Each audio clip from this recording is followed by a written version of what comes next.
ಬಿಟ್ಟರು ಈ ಊರಿನ ಜನತೆ ನೀವೇ ನಮ್ಮ ಜಮೀನುಗಳಿಗೆ ಮಾಲೀಕರು.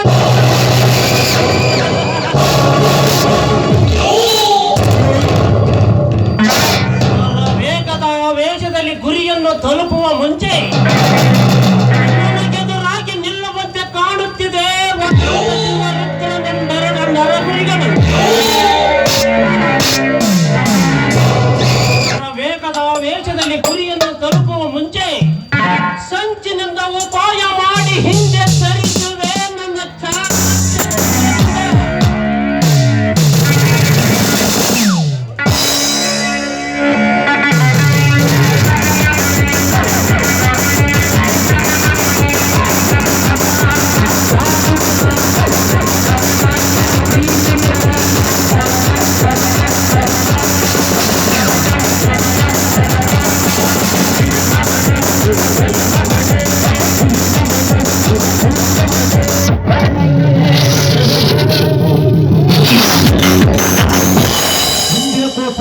ಸಂತೋಷದಲ್ಲಿದ್ದಂತೆ ಕಾಣುತ್ತಿದ್ದಲ್ಲ, ವಿಷಯ ನನಗೆ ಸ್ವಲ್ಪ ತಿಳಿಸಬಹುದು. ಗುರಿ ಆಡಿದ ಮಾತು ನಡೆಯುವ ಸನ್ನಿವೇಶ ನಮ್ಮ ಕಾರ್ಯಕ್ಕೆ ಯಶಸ್ಸಿನ ಮುನ್ಸೂಚನೆ ತೋರಿಸುತ್ತಿರುವಾಗ ದೋಷವಾಗುವುದು ಸ್ವಾಭಾವಿಕ ಅಲ್ಲವೇ? ಇದರಲ್ಲಿ ನೀನು ಹೋದ ಕಾರ್ಯ ಕೈಗೂಡಿ ಮಾಡುವ ನುಡಿಯಲ್ಲಿ ಮಾಡುವ ಕೆಲಸದಲ್ಲಿ ಅದು ಎಂದಿಗೂ ಸೋಲು ತಂದುಕೊಳ್ಳಲಾರೆ. ಆ ತ್ರೇತಾಯುಗದಲ್ಲಿ ಶ್ರೀರಾಮ ಬಿಟ್ಟ ಬಾಣ ಹುಸಿ ಹೋಗಬಹುದು, ಆದರೆ ಈ ಕಲಿಯುಗದಲ್ಲಿ ಈ ತ್ರಿನೇತ್ರ ಅಂತರದಿಂದ ಬಿಟ್ಟ ಬಾಣ ಅದು ಎಂದಿಗೂ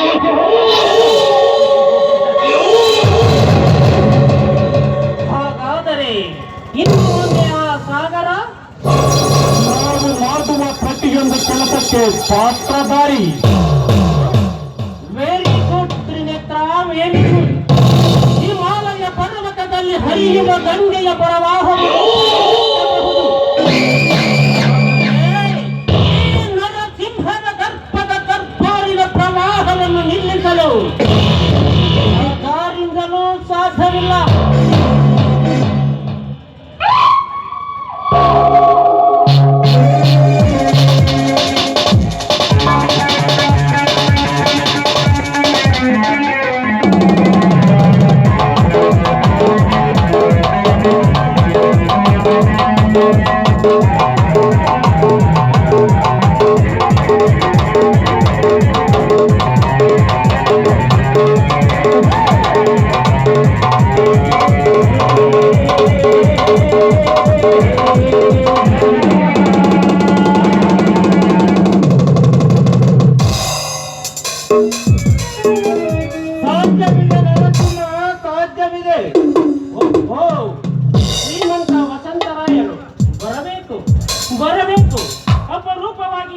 ದೇಸಾಯಿಯ ಮನೆಗೆ ಆಗಮಿಸಿದಿರಲ್ಲ, ಏನು ಆಕಸ್ಮಿಕ ಭೇಟಿಯೋ ಅಥವಾ ದಾರಿ ತಪ್ಪಿ ಇಲ್ಲಿಗೆ ಬಂದಿರುವರೆಂದು?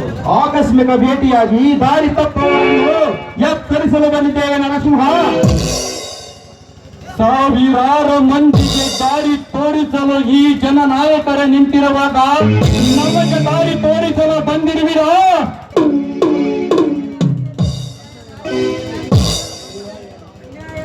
ಅನ್ಯಾಯದ ಹಾದಿಯಲ್ಲಿ ಯಾರೇ ಆಗಿರಲಿ ಅಂತವರನ್ನು ತಿದ್ದಿಸಲು ದಾರಿಗೆ ತರುವುದೇ ನಮ್ಮಂತ ನಾಯಕರ ಕೆಲಸ.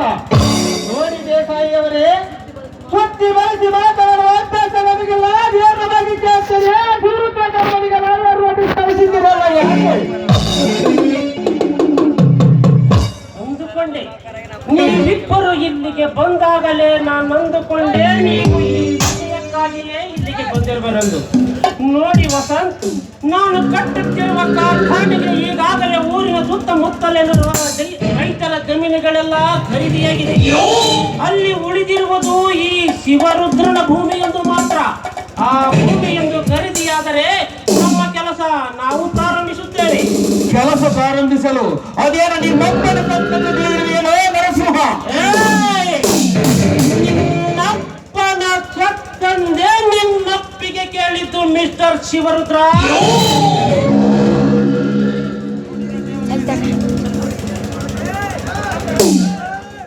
ನೋಡಿ ದೇಸಾಯಿಯವರೇ, ನೀವು ತುಂಬಾ ಹತ್ತು ಮೀರಿ ಮಾತನಾಡುತ್ತಿದ್ದೀರಿ. ಸರಿಯಾದ ಸಮಯಕ್ಕೆ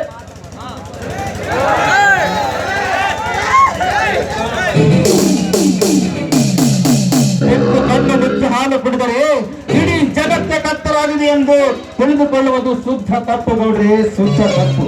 ಮೇಲಾಗಿ ನಾನೆಂದು ಮೆರೆಯುತ್ತಿರೋರು ಈ ಭೂಮಿ ಮೇಲೆ ಬದುಕಿಲ್ಲ, ಬದುಕಿ ಒಳ್ಳೆಯುವುದಿಲ್ಲ.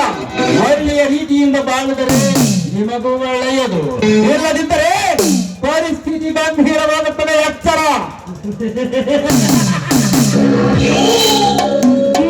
ನಾನೆಂಬುವನು ಈ ಭೂಮಿಯ ಮೇಲೆ ಬದುಕಿಲ್ಲ ನಿಜ.